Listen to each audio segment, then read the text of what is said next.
안녕하세요, 보상멘토입니다. 오늘 주제는 배달 대행하는 분들이 어떤 경우에 합의금을 가장 잘 받을 수 있는지에 대해 준비해 보았습니다. 최근에 배달 대행 수요가 정말 많아지면서 수요가 공급을 앞질렀다 하죠. 그래서 많은 분들이 본업이나 부업으로 배달 대행을 하고 있습니다. 보다 전문적으로 하는 분들은 오토바이로 빠른 배달을 하기도 하고, 어떤 분들은 자전거나 킥보드, 심지어 걸어서 직접 배달을 하는 분들도 자주 보게 되죠. 아무래도 이런 배달 업무를 하다 보니까 교통사고가 발생하는 경우도 빈번한데요. 내가 배달 대행을 오토바이로 하는지, 자전거로 하는지, 아니면 걸어서 다니는지에 따라서 교통사고가 발생했을 때 합의금이 어떻게 달라지는지를 정리해 드리겠습니다. 우선 오토바이의 경우에는 이륜차라 자동차와 부딪혔을 때 과실을 참작하는데 크게 달라질 만한 부분은 없습니다. 보통 오토바이의 과실을 판단하는 부면에서 차량에 비해서 오토바이가 정지하기 어려운 점을 감안해서 통상 약 10% 정도 경감되는 부분이 있긴 하지만, 이 정도 차이는 사실상 차이가 없다고 봐도 무방합니다. 거의 자동차라고 봐도 무방하거든요. 그리고 사고 유형을 보면 보통 오토바이 같은 경우는 차도에서 끼어들기 하거나 신호 위반 등으로 발생하는 사고가 빈번하기 때문에, 이런 사고를 유발할 경우에는 오토바이 운전자는 보상이 거의 안 될 수도 있습니다. 속력이 높기 때문에 사고 나면 본인도 많이 다치지만 상대방도 큰 피해를 입을 수 있습니다. 그런 경우에 오토바이는 책임보험만 가입되기 때문에 상대방이 무보험사 상해담보를 접수해서 보상을 받게 되면 추후 오토바이 운전자는 구상권을 맞을 가능성이 상당히 높죠. 그 다음 두 번째는 자전거의 경우인데요. 최근 자전거 전용 도로가 정말 잘 나 있기 때문에 배달 대행을 할 때 굳이 자전거로 차도를 달릴 필요가 없습니다. 요새 횡단보도도 자전거 전용 도로가 설치되어 있어서 그냥 그 자전거 전용 도로로 타면서 횡단을 해도 자전거 측에 사고가 발생했을 때 과실이 전혀 없습니다. 차량 과실이 그야말로 100%죠.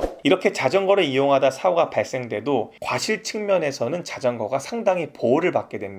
과실이 적다는 건 그야말로 합의금이 높게 지급될 수 있다는 말이거든요. 그리고 자전거는 차량이 부딪혀서 충돌한다고 해도 자전거 정도로 차량에 탑승하고 있는 탑승자에게 상해를 입히기에는 그 속도라든지 크기 면에서 어렵죠. 그래서 상해가 별로 없기 때문에 추후 발생되는 민사적인 분쟁도 거의 없다고 보시면 됩니다. 이제 끝으로 세 번째는 걸어서 배달하다가 사고 나는 경우입니다. 사실 보행하다가 교통사고가 발생한 거니까 본인이 무단횡단과 같은 것만 주의해서 배달 대행을 하신다면 합의금을 받는 데는 전혀 지장이 없습니다. 그리고 보통 도보 배달 같은 경우는 상점들이 즐비해 있는 곳에서 배달 대행을 많이 하기 때문에 자전거나 인도를 달리는 오토바이에 의해서 사고가 발생할 수도 있거든요. 자전거의 경우에는 자전거 운전자가 일상생활 배상 책임 담보가 있다면 자전거에 의해 치여도 피해자는 합의금을 지급받을 수 있는 방법이 있고요. 이 경우에는 보행자에게 과실이 있는 경우가 거의 없다고 보시면 됩니다. 왜냐하면 인도에서 사고가 났기 때문에 자전거 운전자에게 상당한, 거의 전적으로 과실이 있기 때문에 그렇습니다. 이렇게 해서 배달 대행 종사자들이 어떤 형태로 배달을 하다가 교통사고가 발생할 수 있는지를 영상을 통해 알려드렸고요. 왜 합의금의 차이가 나는지도 설명을 드렸습니다. 아무래도 사고나 과실에 많이 노출되어 있는 오토바이보다는 자전거나 도보 배달이 사고가 나도 보상을 잘 받을 수 있다는 점을